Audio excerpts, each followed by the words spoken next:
God Allah. You see, the Quran is full of verses speaking about Allah is the one who gave the Torah, Allah is the one who gave the gospel and the Torah, and then Allah did not protect the gospel and the Torah. Now, the Muslim, the first thing they say when it's come to the what they call the corruption of the gospel or the Torah, they say that you corrupted. We. Now, is that true? According to Islam, no. According to Islam, yes. But at the same time, no. Which means Islam, because it's a stupid religion made by a stupid mental idiot, so it contradicts itself. So the Christians, the Jews, they are the one who corrupt their book. But I will make you see Shabir Ali proving the opposite. You know Shabir Ali, right? You know him. This guy who ran away from debating me, and he will keep running forever. You know why. This is Shabir Ali. Someone will ask him how the Quran was preserved. Listen to the answer and let us see how stupid Muslims are, especially those who claim to be smart. You see, Shabir Ali is the kind, if you ask him a question and that question is real, he will never answer you. But as long as the question is like, how the Quran preserved, he will give you a speech. But because they are relaxing, they make statement which destroy their own other statements. Listen carefully. They could do this in their own memories. And so the sequence then of things was by explicit divine instruction. And the second point I made was that the divine involvement is implicit, and that everything that people do is by a divine plan. The Muslim belief is that nothing works outside of the qadr or the plan of Allah, the creator and the fashioner of the heavens and the earth. Collecting it from the memories, or bringing all the written pieces together, asking how a certain word is to be spelt in writing, and so on. So they're making certain human judgments. But it seems that implicitly there is the hand of God working through all of this, to use that expression.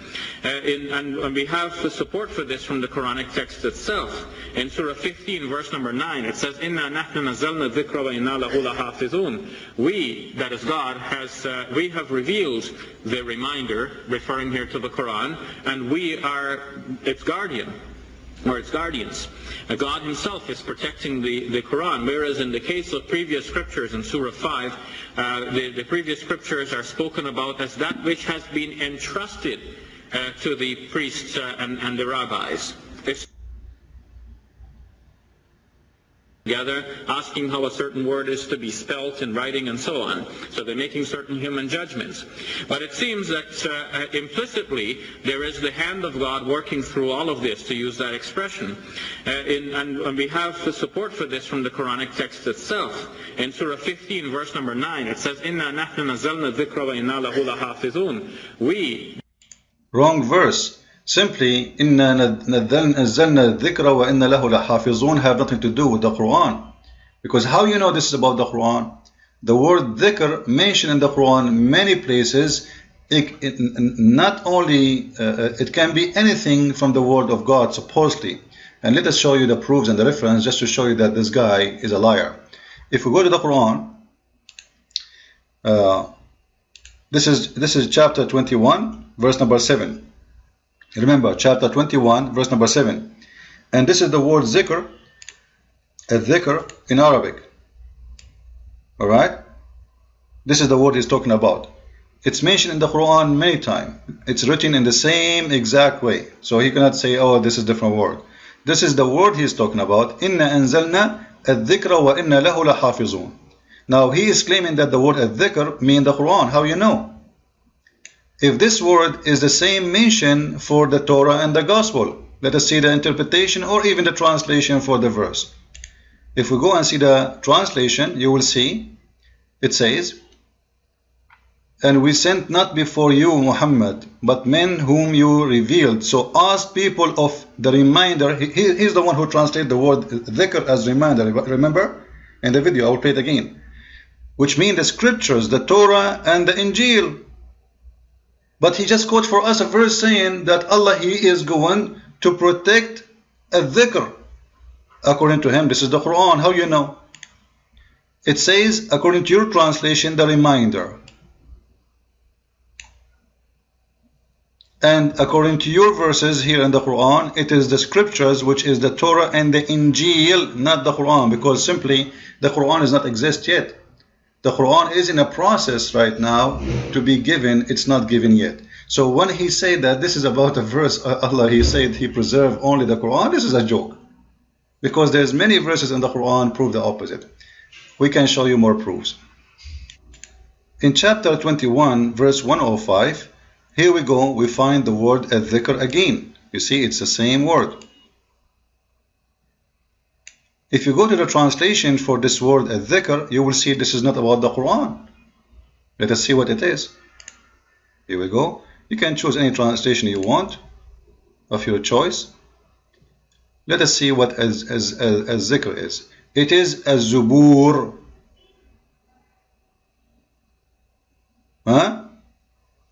Az-zubur and at-Torah and the Injil. And after them all, after all those books, the Quran came. So the word al-dhikr here is coming for az-zubur, i.e. the revealed holy books, the Torah, the Injil, the Gospel, the Psalms, and the Quran. You see the hypocrisy? So the word al-dhikr means all of those books. According to him, it's only the Quran. It's a fabrication. Why he's saying that? Because that would be a contradiction for the Quran. How you say Allah, He is the one saying He will preserve it, and then later it's not preserved? How we say it's Allah will preserve it all, and then later we will say that Allah, He could not preserve it all. So he have to say, the word as al-dhikr here must be only the Quran. Fabrication. Mr. Fabricator. Now here we notice he will say something very funny and very stupid, which is enough to destroy the rest of Islam, if there is anything left. Listen to this, what this guy will say. That is, God has, we have revealed the reminder, referring here to the Quran, and we are its guardians. Or its guardians. God Himself is protecting the Quran, whereas in the case of previous scriptures in Surah 5, the previous scriptures are spoken about as that which has been entrusted to the priests and the rabbis.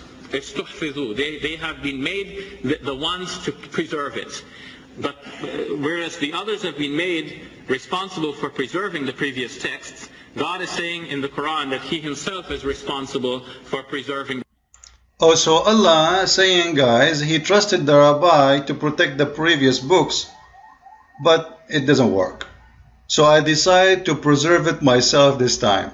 Look how stupid, how silly this argument is. What this Abdul saying to us, that Allah, He made a stupid decision, He trusted the rabbi, because you know when you say the word trust, I trust someone, it's mean I believe in him. It's mean I am not the Almighty.